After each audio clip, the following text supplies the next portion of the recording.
जब दादी माँ ने सुनाई झांसी की रानी लक्ष्मीबाई की कहानी, देश प्रेम, साहस और संघर्ष की गाथा। एक समय की बात है, एक छोटा सा गांव था ताजपुर। यहाँ एक खुशहाल परिवार रहता था। इस परिवार में एक 14 साल का बेटा मयंक और उसकी 6 साल की छोटी बहन प्रज्ञा थी।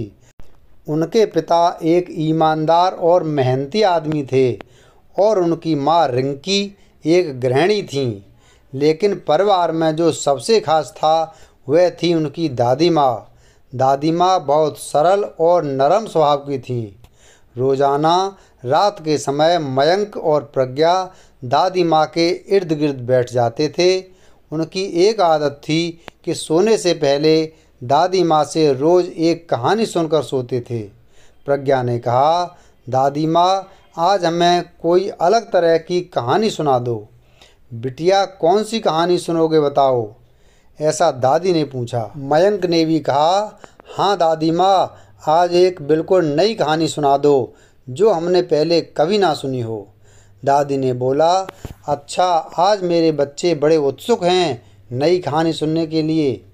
हाँ दादी माँ, अगर आपने नहीं सुनाई तो आज हम सोएंगे नहीं। दादी माँ मुस्कराईं। उनकी आंखों में एक अलग सी चमक थी। बच्चों, मैं तुम्हें आज झांसी की रानी लक्ष्मीबाई की कहानी सुनाऊंगी। बच्चे खुश हो गए। बच्चों, रानी लक्ष्मीबाई का असली नाम मणिकर्णिका था। सब उन्हें प्यार से मनु कहकर पुकारते थे। जब मनु 4 साल की थीं तो उनकी माँ का देहांत हो गया था। उनके पिता ने ही उन्हें माता पिता का प्यार दिया। मनु की रुचि को देखते हुए उनके पिता ने मनु को पढ़ाई के साथ साथ घुड़सवारी, तलवारबाजी और तीरंदाजी भी सिखाई। वह कभी भी जंग के मैदान में उतरने से नहीं कतराईं। महज 14 साल की उम्र में मनु की शादी झांसी के राजा गंगाधर राव से हो गई थी। तभी से मनु को लक्ष्मीबाई कहा जाने लगा। कुछ वर्ष बाद उनका एक बेटा हुआ, लेकिन कुछ महीनों बाद उसकी मृत्यु हो गई। राजा बीमार रहने लगे थे। उन्होंने अपने एक रिश्तेदार से बच्चा गोद ले लिया था। दुर्भाग्य से फिर राजा का देहांत हो गया।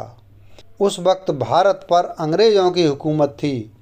भारत का गवर्नर लॉर्ड डलहौजी था। लक्ष्मीबाई की खुद की संतान न होने के कारण गवर्नर ने झांसी को खाली करने का फरमान जारी कर दिया था। स्वाभिमानी रानी ने अंग्रेज़ों की बात नहीं मानी और कहा, मैं अपनी झांसी किसी को नहीं दूंगी। अंग्रेज़ों ने झांसी पर कब्जा करने के लिए आक्रमण कर दिया था। लक्ष्मीबाई ने अपनी एक सेना तैयार की जिसमें महिलाएं भी शामिल थीं। प्रज्ञा ने दादी माँ को कहानी के बीच में ही रोकते हुए कहा, क्या रानी लक्ष्मीबाई इतनी ताकतवर थीं? दादी ने बताया, खूब लड़ी मर्दानी, वो तो झांसी वाली रानी थी।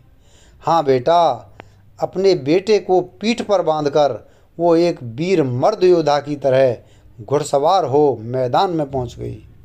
उसके साथ में एक चमकती तलवार थी।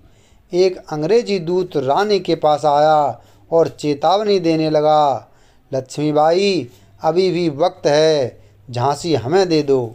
लक्ष्मीबाई ने एक वीरांगना की तरह उत्तर दिया, जब तक मैं जिंदा हूँ मेरी झांसी को कोई छू ही नहीं सकता।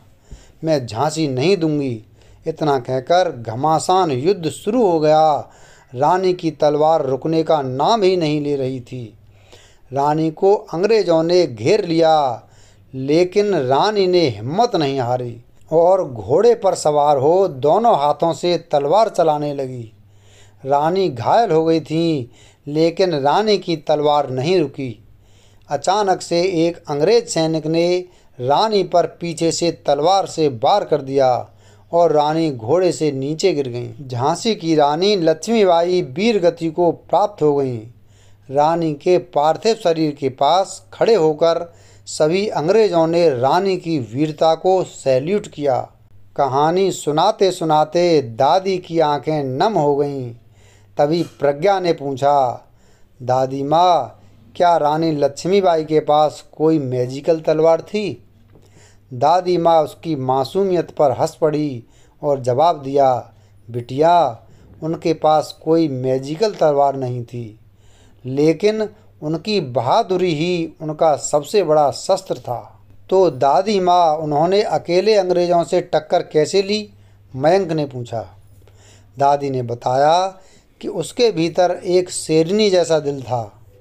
वह अंग्रेज़ों पर गरज रही थीं और उन्हें मात दे रही थीं। वह इतनी ज़्यादा साहसी थीं। प्रज्ञा और मयंक दोनों ही रानी लक्ष्मीबाई से बहुत प्रभावित हुए।